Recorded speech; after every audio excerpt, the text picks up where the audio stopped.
জি 24 ঘন্টা Jack অলিওয়াল studio থেকে আমি সব্যসাচী শুরু করছি স্পেশাল 24।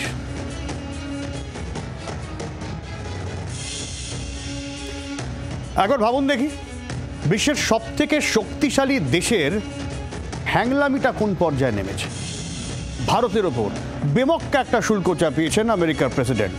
টার্গেট ভারতকে বাগে আনা, পারেননি। আর তারপর থেকে কি সব আচরণ, এমনকি ভারতে প্রধানমন্ত্রীকে ফোনও করেছেন বারচারেক। ট্রাম্পের ফোন ধরেননি মোদি। আর সে খবর কাল ছড়াতে আজ কি হলো, ট্রাম্পের ঘনিষ্ঠ টিভিতে বসে রীতিমতো অভিমানী বালখিল্য আচরণ করলেন। ইউক্রেন যুদ্ধকে বললেন মোদির যুদ্ধ। চীন ভারত ঘনিষ্ঠতা আটকাতে যে ভাষায় কথা বললেন সেটা একেবারে বেনজির, শিশু সুলভ। আরে ভাই, চীনের পেছনে লাগো তোমরা, কিন্তু না, ভারতকেই চাই। কেন ভারতই এত মাথা ব্যথা ডোনাল্ড ট্রাম্পের?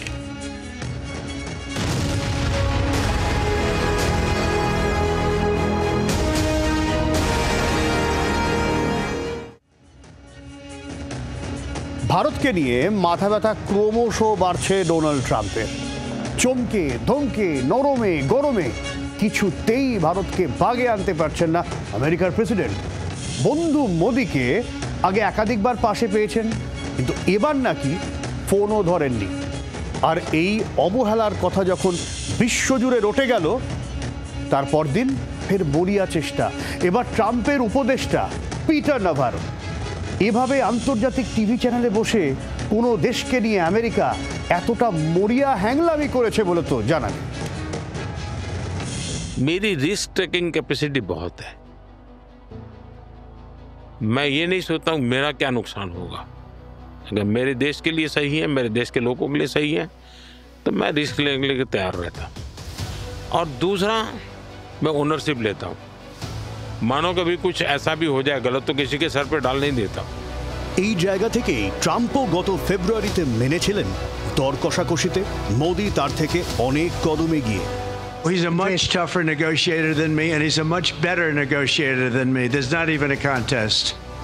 জেনেও বেড়ে খেলতে গিয়েছিলেন ট্রাম্প।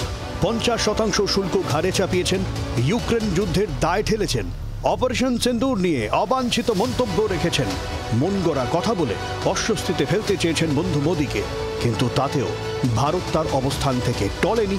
উল্টে আমেরিকার নয়া শত্রু, যাদের বিরুদ্ধে ভারতকে আমেরিকার প্রয়োজন, সেই চীনের সঙ্গে বৈরিতা ভুলে হাত মেলাতে চলেছে ভারত। মাথা ব্যথা চরমে উঠেছে ট্রাম্পের। আন্তর্জাতিক টিভি চ্যানেলে তাই বালখিল্য কথাবার্তা শুরু করেছেন Trump and company. Side with the democracies, that you're getting in bed with the authoritarians. China, you've been at quiet war with them for decades. They invaded Aksay-Chin and all your territory. These are not your friends, folks, okay? And the Russians, I mean, come on. এভাবে অভিমানী কথাবার্তা কোনো প্রশাসনিক কর্তা কিভাবে বলতে পারেন, তা নিয়ে চোখ কপালে উঠেছে আন্তর্জাতিক মহলের। শুধু তাই নয়, এক ধাপ এগিয়ে ইউক্রেন যুদ্ধের ন্যারেটিভ পাল্টে মোদির যুদ্ধে এনে ফেলেছেন ট্রাম্পের দোসর। Everybody in America loses because of what India is doing. The consumers and businesses and everything lose, and workers lose because India's high tariffs cost us jobs and factories and income and higher wages. And then the taxpayers lose because we got to fund Modi's war, okay? The road to peace runs at least partly right through New Delhi. I mean Modi's war. Let me ask because the road to peace runs in part through New Delhi. ভাবা যায় Ukraine যুদ্ধ নাকি মোদির যুদ্ধ। রাশিয়ার অর্থনীতি চলে ভারতের টাকায়। কতটা দ্বিচারী ট্রাম্প ও তার টিম, সেটাও আবার বলে ফেলেছেন পিটার নিজেই। The reality is you got to stop India and China from buying Russian oil. You do that tomorrow when the war's over. Okay? The war's over. If everybody, including Europe, this is like Europe's still buying Russia oil, which is crazy. ভাবুন, নিজেই বলছেন চীন আর Europe ও রাশিয়ার তেল কেনে, অথচ দায় একমাত্র ভারতের। ভারতই যেন মাথা ব্যথা, ভারতই ধ্যান, ভারতই জ্ঞান, ভারতই চিন্তামণি। ভারত ছাড়া ট্রাম্প কি মণিহারা ফণি? সেই কারণেই কি থাকতে না পেরে বারচারেক ফোন করেছেন নরেন্দ্র মোদীকে। প্রধানমন্ত্রী ফোন না ধরে বার্তা দিয়েছেন এভাবে হবে না। কিন্তু পাঁকে নেমে কাদা মেখে উঠলে দেশের লোকের কাছেই তো হাসির পাত্র হয়ে যাবেন ট্রাম্প। তাই এভাবেই মরিয়া চেষ্টা জারি। আর নতুন কি নাটক, দেখতে মুখিয়ে আন্তর্জাতিক মহল। ব্যুরো রিপোর্ট, জি24 ঘন্টা। রবিবার প্রধানমন্ত্রী দেখা করতে পারেন চীনের জিনপিং এর সঙ্গে। তার আগে পুতিনের সঙ্গে জিনপিং দেখা করেছেন বলে হাওয়ায় খবর। পরের মাসে পুতিনের সঙ্গে দেখা করবেন মোদিও। অন্যদিকে জাপানের বাণিজ্যিক প্রতিনিধি দল আমেরিকা যাত্রা বাতিল করেছেন। ও হ্যাঁ, মোদি কিন্তু জাপানেও যাচ্ছেন। ট্রাম্প সর্বত্র বিরক্তি ধরাচ্ছেন, আমেরিকার বিরুদ্ধক্ষের দিকে ঠেলে দিচ্ছেন বন্ধু দেশগুলোকেও। কূটনীতির আগে ব্যবসাকে প্রাধান্য দিলে এটাই হয়, সম্পর্কের আগে টাকাকে গুরুত্ব দিলে যা হয় তাই হচ্ছে। অবশ্যই চীন বিশ্বাসযোগ্য নয়, কিন্তু এই অবস্থায় ভারত, রাশিয়ার চীনের জোট অক্ষয় সব থেকে বহু চর্চিত। এখন ভারত কতটা নিজের স্বার্থ বজায় রেখে নয়া অক্ষ তৈরি করতে পারে সেটাই দেখার। আসলে নিজের আর্থিক চাপ সামলাতে অন্যকে চাপ দিতে গিয়ে বিপত্তি ঘটিয়েছেন ট্রাম্প। সাম্প্রতিক যে IMF ওয়ার্ল্ড ইকোনমিক আউটলুক যে 2025 যে রিপোর্টটা বেরিয়েছে, তাতে যদি আমরা দেখি যে বিশ্বের অর্থনীতিতে ভারতের গ্রোথ রেট 6.2 থেকে 6.3 বৃদ্ধি হওয়ার অনুমান করা হচ্ছে, যেটা চীনের গ্রোথ রেটের তুলনায় অনেক বেশি। শুধু তাই নয়, বিশ্বের অর্থনীতির যে গ্রোথ রেট তার তুলনায় ভারতীয় অর্থনৈতিক গ্রোথ রেট কয়েক গুণ বেশি। অপরদিকে আমেরিকার গ্রোথ রেট নিম্নগামী, 1.8 থেকে 1.7 হওয়ার সম্ভাবনা। এই তথ্য আমেরিকান সরকারের ঘুমটা ভাঙিয়ে দিয়েছে। সেই উদ্দেশ্যে বিভিন্ন দেশের উপর শুল্ক চাপিয়ে আমেরিকান সরকার নিজের দেশের উৎপাদন তথা কর্মসংস্থান তথা রাজস্ব বৃদ্ধির একটা পথ খুঁজতে চেয়েছেন। কিন্তু ভারতকে নিয়েই এত চাই দশা কেন আমেরিকা? গোদাভাবে ধরলে তিনটে বড় কারণ রয়েছে। এক, ভারতের বিশাল বাজার। দুই, ভারতের মেধা, যা আমেরিকার অর্থনীতি প্রশাসনের বড় অংশে ছড়িয়ে। আর তিন, চীন।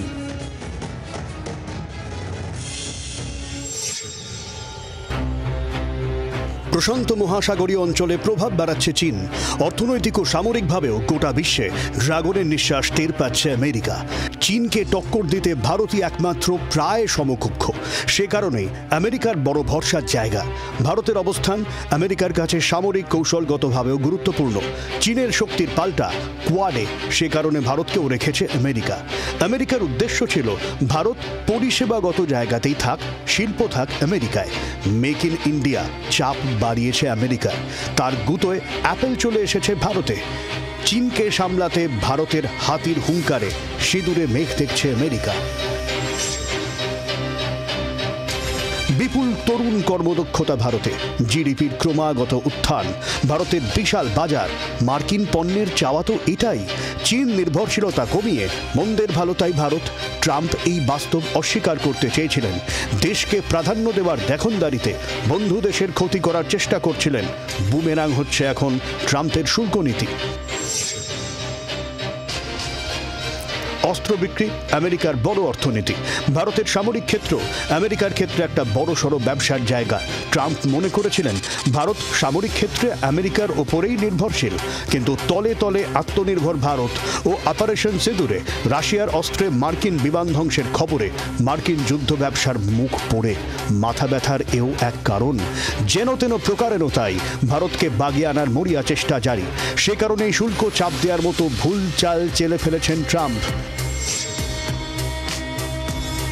আসলে তেতো বড়ি গিলতে হচ্ছে ডোনাল্ড ট্রাম্পকে, এই কথা ঠিক। আমেরিকার ভারতের মধ্যে বাণিজ্য ঘাটতি রয়েছে। ভারত নিজের স্বার্থ দেখেই আমেরিকার সঙ্গে বাণিজ্য চালায়। ট্রাম্প নিজের স্বার্থকে পাহাড় প্রমাণ করতে গিয়ে ভারতকে চটিয়ে ফেলেছেন। মেক আমেরিকা গ্রেট এগেনের পোস্টার সামনে রেখে জিতে আসা ট্রাম্প মেক ইন্ডিয়া গ্রেট এগেনের বিলবোর্ডে ঠক্কর খেয়েছেন।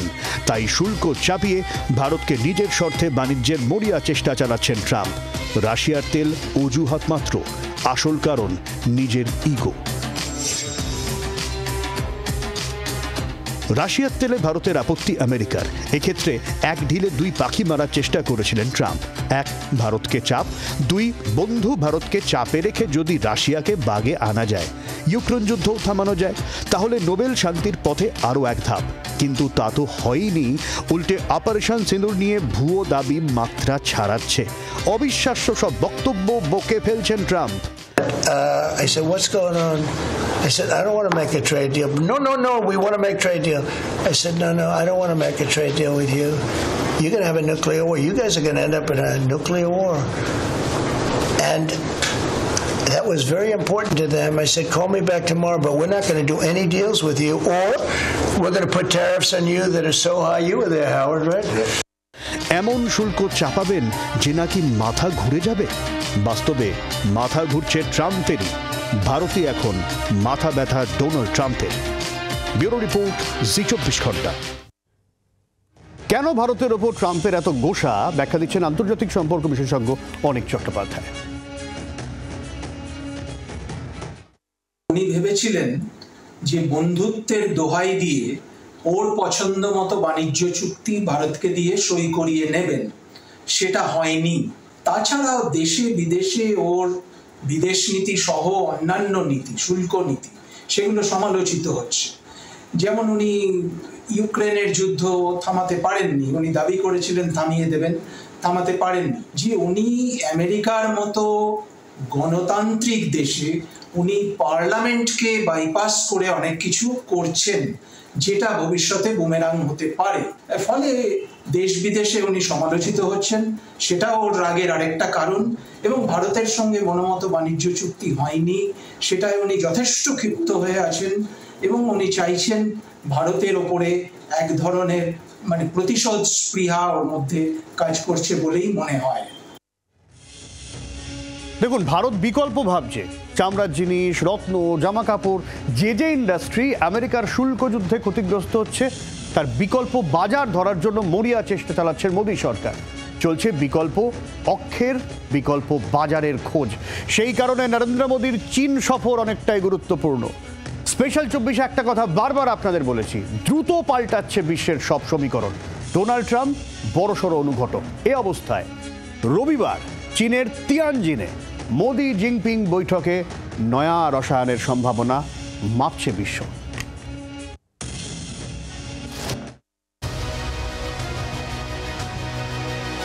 প্রথমে জাপান, তারপর চীন। আগামী 31শে আগস্ট থেকে 1 সেপ্টেম্বর পর্যন্ত চীনে সাংহাই কোঅপারেশন অর্গানাইজেশন বা এসসিও সম্মেলনে যোগ দেবেন প্রধানমন্ত্রী। আগামী রবিবার চীনের প্রেসিডেন্ট শি জিনপিং এর সঙ্গে বৈঠক হওয়ার কথা প্রধানমন্ত্রী নরেন্দ্র মোদীর। এসসিওতে কিন্তু থাকবেন রাশিয়ার প্রেসিডেন্ট ভ্লাদিমির পুতিনও। 3 দেশের নয়া অক্ষ। 20 সালে গালওয়ানে ভারত চীন সংঘর্ষের পরেই প্রথমবার চীন সফরে যাচ্ছেন মোদী। আন্তর্জাতিক মহলের একাংশের মত, বিষয়টি যদি শুধু এসসিও সম্মেলনে যোগ দেওয়ার মধ্যেই থাকতো তাহলে অসুবিধা ছিল না। যেহেতু জিনপিং এর সঙ্গেও মোদী বৈঠক করবেন, তাই বিষয়টি তাৎপর্যপূর্ণ। একই দিনে জিনপিং পুতিনের সঙ্গে মোদী বৈঠক করে কিনা বা 3 দেশ একসাথে আলোচনার টেবিলে আসে কিনা, বিশ্বের নজর সেদিকে। মার্কিন আগ্রাসনকে পাল্লা দিতে ভারত ও চীনকে একজোট হওয়ার বার্তা একাধিকবার এসেছে বেজিং এর তরফে। হাতে হাত মিলিয়ে বিশ্বকে হাতি ও ড্রাগনের নাচ দেখানোর বার্তা দিয়েছিল চীন। যদিও সেই বিষয়ে খুব একটা উচ্চবাচ্য করেনি ভারত। ভারত কিছুটা সন্দেহ রেখেই অবশ্য চীনের প্রতি কিছুটা নরম হয়েছে। এই জায়গা থেকেই জল্পনা আরও বাড়ছে। তাৎপর্যপূর্ণ জাপান সফরও, কারণ চীনের বিরুদ্ধে কোয়াডে ভারত, আমেরিকা, অস্ট্রেলিয়ার সাথে সামিল জাপানও। ট্রাম্পের এই শুল্ক গোয়ার্তুমিতে হিতে বিপরীত হবে বলে মনে করছেন কূটনৈতিক বিশ্লেষকরা। ভারতবর্ষ যার নিজের পার্সোনাল রিলেশনশিপ এতগুলো দেশের সাথে এত ভালো পর্যায়ে এবং ব্রিক্সের অন্যতম মেম্বার, তারা কিন্তু আগামী দিনে এটার অল্টারনেট বার করবে, এটা বলাই বাহুল্য। এবং এমন সময় আসতে চলেছে আগামী 2 থেকে 3 বছরের মধ্যে, যেখানে ইউএস ডলার মুখ থুবড়ে পড়বে, কারণ বিআরআই এর মাধ্যমে অন্তত 60 থেকে 62টা দেশ গোটা পৃথিবীর বিগার কনজিউমার বা বিগার ট্রেড সার্কিটে ঢুকতে চলেছে। এবং এই ইকোনমিক সার্কিট বা এই ইকোনমিক যে করিডোরটা তৈরি হবে, এটা কিন্তু আমেরিকার জন্য যথেষ্ট দুঃসংবাদ নিয়ে আসতে চলেছে। ডলার ছাড়াই ব্যবসা চালানোর ভাবনা অনেক দিন ধরেই চালাচ্ছে ব্রিক্স অন্তর্ভুক্ত দেশগুলি। ইতিমধ্যেই ডলার নির্ভরতা কমাতে একাধিক পদক্ষেপ নিয়েছে ব্রিক্স। এই অবস্থায় ডলার নির্ভরতা কমিয়ে ব্রিক্স অন্তর্ভুক্ত দেশগুলো সম্পূর্ণ নতুন কোনো টাকায় নিজেদের মধ্যে লেনদেন শুরুর পথে যায় কিনা সেদিকেও নজর রয়েছে আমেরিকার। যাই হোক না কেন তার অনেকটা আলোচনা হবে এই এসসিও সামিটে। ব্যুরো রিপোর্ট, জি24 ঘন্টা। আর এই ভারত আর চীনের মধ্যে বন্ধুত্বর সব থেকে বড় মাথা ব্যথা অবশ্যই আমেরিকার। কেন? ব্যাখ্যা দিচ্ছেন রাজনৈতিক বিশ্লেষক সুমন ভট্টাচার্য। রাশিয়ার পুরনো সমরাস্ত্র, চীন এবং ভারতবর্ষের বাজার যদি একদিকে থাকে তাহলে ডোনাল্ড ট্রাম্পের এত হুমকি ধমকি এইসব থাকবে তো? অবশ্যই চীন এবং ভারতের মধ্যে সখ্য ওয়াশিংটনের জন্য চিন্তার বিষয়। এটা সত্যি কথা যে পৃথিবীর অধিকাংশ লোকই মার্কিন বিশ্ববিদ্যালয়ে পড়তে যান। মার্কিন দেশ পরিচিত তাদের বিদ্যা, তাদের শিক্ষা, তাদের বিশ্বখ্যাত জ্ঞানের জন্য। কিন্তু সেই হার্ভার্ড ইউনিভার্সিটিতে পড়ার বিষয়েও ভারতীয়দের উপর ডোনাল্ড ট্রাম্প নিষেধাজ্ঞা নামিয়ে এনেছে। তাহলে যদি ভারত এবং চীন কাছাকাছি আছে, তাহলে যদি তাদের মধ্যে সীমান্তে উত্তেজনা কমে এবং একে অপরের বাজারকে ব্যবহার করে, তাহলে তো অবশ্যই সেটা একটা বদলে দেওয়ার মতো ঘটনা। ভুলে গেলে চলবে না যে পৃথিবীতে যত লোক তেল কেনে, মানে যত দেশ, তার মধ্যে সবচেয়ে বড় দুজন তেল আমদানিকারী হচ্ছে ভারত এবং চীন।